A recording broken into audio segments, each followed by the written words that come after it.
He is. You good? Ooh. No. Oh god, I'm laying down. Yeah, I see you killed me. Outside. There's another guy outside. Squad coming in. I killed 2. What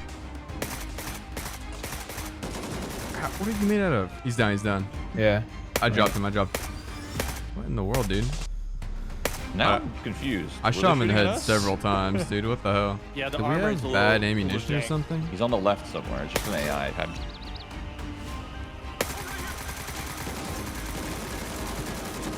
I dead.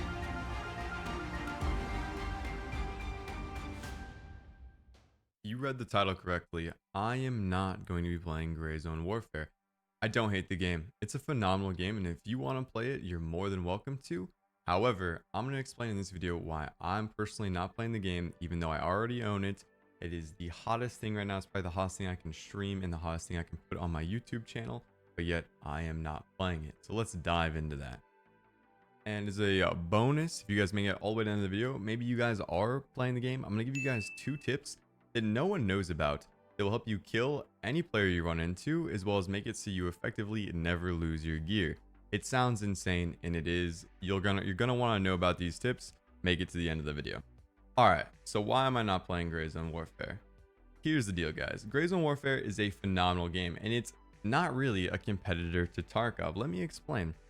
Grayzone Warfare plays like Arma 2 Wasteland, right? It plays like the old Arma 2, Arma 3 games. It plays like Squad. We have had a massive drought of milsim games. The movement is very similar to Insurgency Sandstorm. None of these are really, they don't contest with Tarkov, do they, right? And Grayzone Warfare is a phenomenal game. So why am I not playing it with all the Tarkov player base being interested in it? Well, the hit registration is absolutely awful. I'm not sure if this is an engine problem. We were playing on much better servers than the average players playing on. We were playing the content creator tests, and they were still very laggy. The hit registration is bad. There'd be times where you would sit there tapping someone in the head 30 times. I have a clip of Wicked sitting there shooting a guy in the head non-stop. 2-3 magazines dumped right in his head. Guy was looking around. Nothing even happened. Not a single bullet registered. And maybe someone that wants to stand for Grayzone Superpower is like, you just had the wrong bullets. We actually had the best bullets in the game for 5.56, which are M855A1. You probably haven't even found them yet. It was just a hit registration issue, and it's very desyncy, and it doesn't feel good. It reminds me of the days of like playing Arma 2 Wasteland, and not in a good way in that regard. In a way of like watching people snap around in place and bullets not registering. It's just, it doesn't feel right, and your character just randomly falling over. I'm dead. Are you? Wait, it's like a player? Did he fall off a cliff or something? How did you die? I slipped. This dude slid down like a 50-foot hill. I slipped very slowly. What can I do for you here? Oh god. He's what a just legend. sliding. Yeah. Don't Oh worry. god. I'm just slumped. There, I'm You're not examining. dead? I'm a coma. No, you get me up, dude. I'm trying. Bandage I'm me, please. trying. Bandage me. How does it work, dude? Oh, I died. What? Okay, unfortunate. That has to be fixed before I want to play. And there's a lot of other issues that we're going to talk about right below this that make the hit registration so much more frustrating. So imagine your hit doesn't register. You shoot an AI in the face. The AI are freaking terminators in this game, man. A lot of times they're absolutely pushovers, and you can mow down like 50 of them without ever getting hit. But occasionally, they're not like scav, like kind of annoying. Like they'll pop you head eyes, occasionally 100 meters, once a wipe, right? Like out of 1 in 50 AI, one of them will just spot you and immediately in one frame shoot you in the head and instantly kill you. It happens a lot. Like it's not a skill issue. You can play cover, lean it as much as you want. Some of those AI are absolutely terminators, and it feels awful. But what feels worse is the fact that you have to go backpack and do like a 15-minute cardio regimen to go get your stuff back. And someone might say, well, go ahead and get the helicopter. It doesn't even matter. Map traversal is a problem. Let me talk to you guys. So when you first start playing, you're going to be taking helicopters to the closest LZs. It's no big deal whatsoever. However, it's going to get worse and worse and worse. And the reason for that is there's only so many helicopters available per faction. There's 4 helicopters available per faction. And when you go to the other side of the map, let me tell a brief story here. So we were playing Crimson Shield, me, Shroud, Wicked, Fu, and Operator Drewski and Karmko. We're all playing Crimson Shield. And so they are up in the top left part of the map, the northwestern part of the map. And we had information that Mithridus and the other faction, I forget what the other faction's called right now, were meeting in the middle on their side of the map. So the polar opposite side on the east side of the map, so you have the northern faction, the southern faction kind of over to the east, are meeting in the middle in this high tier loot spot, this mall that's absolutely full of enemies. It's this massive city and it has great loot in it. And we were going to take us 6 over there to go ahead and fight them. So sounds great. We called in 2 helicopters. Remember, there's 4 helicopters and these are like flight pass from World of Warcraft. Well, this is also in the content creator test. There wasn't just random people going about. We call in our helicopters. It's like a 13-minute fly over there, right? You're not playing the game during that entire time. And it's fun the first time you do it, don't get me wrong, but it just becomes like going to the bathroom or taking a snack break, if you will, right? So we fly all the way in, and like I said, there's a ton of AI. We're just sweeping through them, no problem. People do start to drop to those Terminator AI, I tell you. Whatever, I'm calling a helicopter. One guy calls in a helicopter. 13-minute ride all the way back. Keep in mind, the helicopter also has to return before it can be called again, or fly off map if it's further to the east, right? Can't call on one. Next thing you know, 2, 3 guys are dead. I'm waiting for a helicopter, sitting at base, waiting 5 minutes for a helicopter to come in to pick them up, take them to their gear, right? And I don't think this is a problem because it's its own separate problem that you're flying to your dead body over and over again. Like, that was never a good feedback loop in Rust or DayZ, like running to your body naked. I just feel like that shouldn't be in the game at all. That's my opinion. But just this helicopter situation, it got to the point where it was me and Shroud died. I grabbed his stuff. I had the biggest backpack. I was super heavy. I lugged it. Out of all of these AI, there's these boss AI with these crazy laws, etc. I lugged it. I barely made it alive. I used my last blood pack. I was fucking crawling through the weeds. I was completely fucking immersed, bro. Hey, this is Operator. This is Operator Tickle Me Pink. Please come pick me up. You're gonna need to wait 12 minutes for a helicopter. It wasn't even 12 minutes. It was 23 minutes. I had to wait 20. Let me turn this shit off. I had to wait 23 minutes for a helicopter to come pick me up, guys. That doesn't even include the flight back, right? And then I was perched up, I was all tactical. I was perched up in the latest tree line, DayZ style, overwatching my field. I had this sniper rifle. I had the M4. I was ready to go. My backpack was full of all these top of the line attachments, weapons, ammunition, armor, anything you wanted. I was backpack stacked. I was carrying so much weight. My character was like waddling in place like this, like a fucking penguin. That's how loaded I was, right? Of the best gear in the entire game, dude. I'm like, I don't know, like 10 meters from this freaking helicopter that I've waited 22 minutes for it to come pick me up. I'm doing the waddle. I'm telling you guys about. I'm waddling. I'm like, oh, thank God that helicopter's coming in. I'm like waddling and it touches down. It sits. Yeah, I waited 22 minutes for this fucking helicopter. It sits for 10 seconds. And then someone that finally came back in and got their body runs up with me. It takes off, runs over the guy who just finally got his stuff back, right? And then I'm still stuck there in the middle of a field looking like the last fucking penguin, dude. It was ridiculous. And I'm just like, what is this? It's like a little bit of a tip for you guys too if you're having helicopter issues, is it's based on who calls it in. So the person who calls it in should be the last person in, because if he's the first person in, it'll take off damn near instantly and it'll like team kill your friends. But this may seem like a niche story. Why don't I tell you guys this? Well, keep in mind, I told you guys that we were a 6-man squad. We were the only people on that faction, and we were still not having enough helicopters to play the game, right? Now imagine right now is it 16 or 18 slots? I believe it's 18 slots per faction. There's a ton of people playing solo, and there's nothing wrong with that, right? But every single person's calling in a helicopter. You're gonna be walking a long time. Rilo actually tested how long does it take to walk across the map. You're not going to be sitting there. Imagine sitting there just trying to spam a helicopter. Spam. Doesn't work, right? Walking across the map takes an entire hour. So I don't want to walk across the map. I don't want to sit there trying to call on a helicopter. It's just the map traversal is its own problem. And so what is the solution? That they give free helicopters all the single time? No, because then people are just going to LZ camp, and people are just going to be more inclined to run to their naked body over and over and over again. And that's going to completely kill the milsim vibe when most people you're killing are just naked guys running back to you. But it implies that that's a PvP engagement, and that's just a whole separate issue. So I have thousands of hours in Arma 2 DayZ.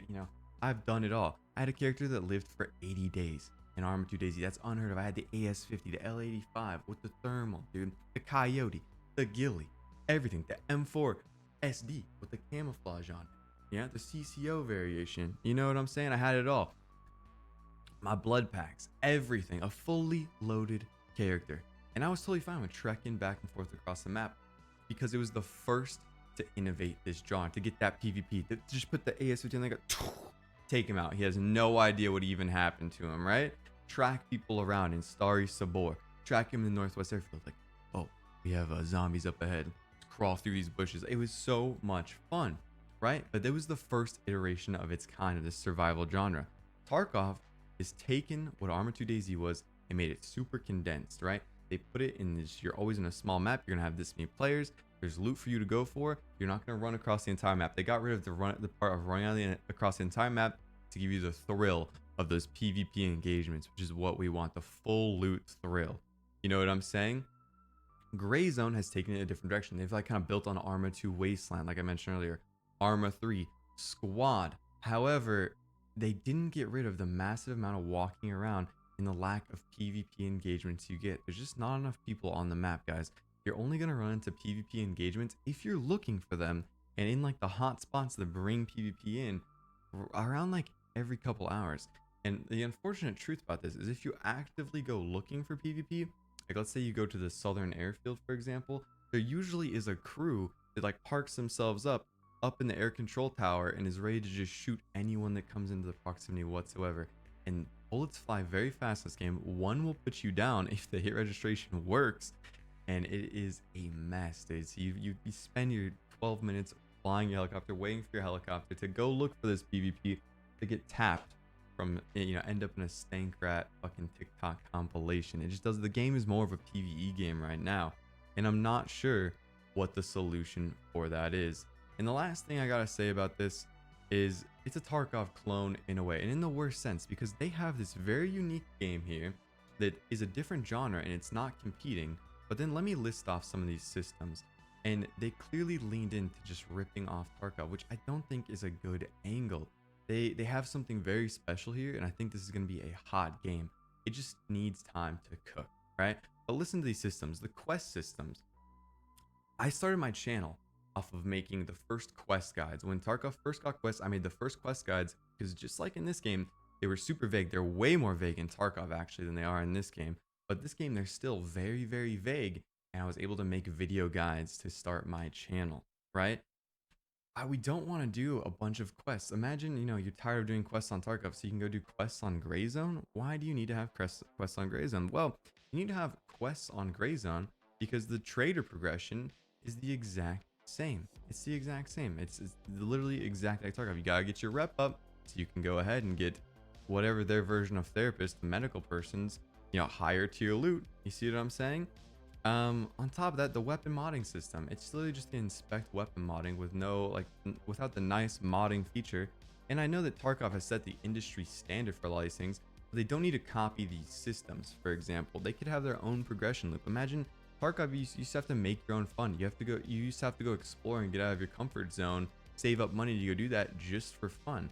Why not have that in Grayzone Warfare? Let people make their own fun. I think that would be, you know, people playing this game are usually in their mid-20s to above, right? They can make their own fun. They're not children. They don't have to be told what to do, like what quests to go ahead and do. I don't think we need more quests in every single one of these like extraction-esque games. But yeah, the weapon modding system, it's a one-for-one of the inspect view, right? The healing system is almost identical to Tarkov's as well. Safe containers, guys. Literally, you buy different packages of the game and you get different safe containers. The safe container system as well. It's exactly the same. And then so I don't want to talk about the Tarkov drama, but at the end of the day, all these Tarkov creators who are pissed about these different packages being in Tarkov are now promoting a game that's, you know, people talk about Tarkov, you know, the AI being bad. You know, it's just a game in a beta and it sucks. The devs are fucking dumb, etc, etc, etc. But now you have right now a game that has packages that's earlier on in beta, and I'm not calling the developers dumb, but people are already circulating this around. They're like, the developers, they've only made mobile games before, which is true, right? So it's like we're all hopping ship. Everyone wants to hate on Tarkov right now, so we're gonna hop ship over to this game who's doing the exact same things, and literally they're like looking at Tarkov as their example of what to shoot for when you look at these systems, right? And they have a phenomenal and unique game right now. I don't think they need to do that. I think they should just lean into their own thing and just solve things like the hit registration issue, and I would be all over that game right now. But as a little bit of a side note, I also don't want to play Grayzone because I'm tired of the whole Tarkov controversy, man. And right now everyone on Grayzone is crying about Tarkov and how this is so much better, and I just don't want to hang out with like adult crybabies. That's just really my angle, man. But that is why I am not playing Grayzone Warfare. I'm gonna give it some time to cook, and I'm happy someone has like innovated this genre and taken something from like the Arma 2 kind of wasteland vibe, because those are some of the best times in gaming I've ever had. And I'm hoping they can cook this up and give other people that same experience that I was able to have myself. But let me know, are you guys playing Grayzone Warfare or not? You can come by, give me your opinions either in the comments or on stream. I'm probably live right now when this video goes live, or you'll probably see me in my Discord and just some open channels. You guys can come give me your opinions right there. I'm not always right, but these are just the reasons why I'm not playing Grayzone Warfare. So I'll catch you guys later. Thank you for making it all the way to the end of the video. First and foremost, for a massive PvP boost, what you're going to want to do is with your M4s, work specifically for the M4, you're going to want to go ahead and put on the standard gas block that has the iron sight built in. I'm going to teach you guys a method called lollipopping, which you may know about if you were in the military. And what you're going to do is you want to utilize an ACOG with that standard gas block. And then you're going to want to put the M-bus flip up rear sights behind it. So what are we going to get from this? So we have the ACOG. We have a nice crisp picture to shoot people at range, right? Well, through the ACOG, you're going to see the 3 prongs of that gas block, of that end iron sight, that front post right there. So when you're up close, maybe if someone catches you off guard and you ADS, which you really shouldn't be doing up close in that game, but let's say you do, you'll have that end post to easily just fork onto the player and then spray them down, right? It's very easy to assess targets with that versus the very like the ACOG is super crisp, right? But you have that very tight crimson cross to shoot people, and it can be hard to find up close in a panic situation. So you'll have that going on for you. Now you can also just knock off the ACOG very quickly. It only takes about a second. You can knock off the ACOG and your character automatically flips up the M-bus rear sights. And so in any CQB situation, you now have iron sights which work perfectly. So that is a massive advantage, and will give you a wide array of ranges without really influencing your character. And why I recommend doing this to M4 so much is, well, specifically the gas block is for the M4, but 5.56 ammunition is some of the best ammunition in Grayzone Warfare right now. Once you get access to green tip, your 8.55s, you may hear that from Tarkov. It's a really nice ammunition. Once you get a little out of the starting zone, it'll be pretty bountiful and one of the best ammunitions you can get your hands on.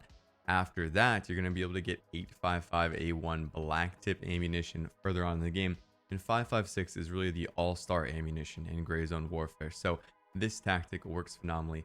There you go. I had one more tactic for you guys, and that was never lose your kit. It's very easy for your friend to die to an AI Terminator that we talked about in this video here, and when he calls in a chopper, he flies back. I've had AI spawn on top of me and kill me. Or you can get stuck. We were playing with Wicked and Shroud. Wicked got stuck and we killed him, right? Well, what was the issue with that? Well, you can only have one dead body on the map at a time. So that loot is just now effectively gone. Doesn't matter if you come back again, your loot is gone. However, if you discarded all of your friend's loot when he died, just right on his body, right where he was at, that way he'll be able to still go straight to where his body was at, and his loot will persist. So he'll never lose that loot anymore. So those are some massive gigabrain tactics for you guys to go ahead and utilize to get the advantage of Grayzone Warfare, and I hope you guys have a fantastic time in it. I might do a whole separate video on crazy tips like this. I can only fit so much, and I have a whole list down here, and I thought those two had a lot of value. So if you want to see that, maybe consider subscribing. But I'll see you guys all in the Discord and on the live stream. Peace out, guys.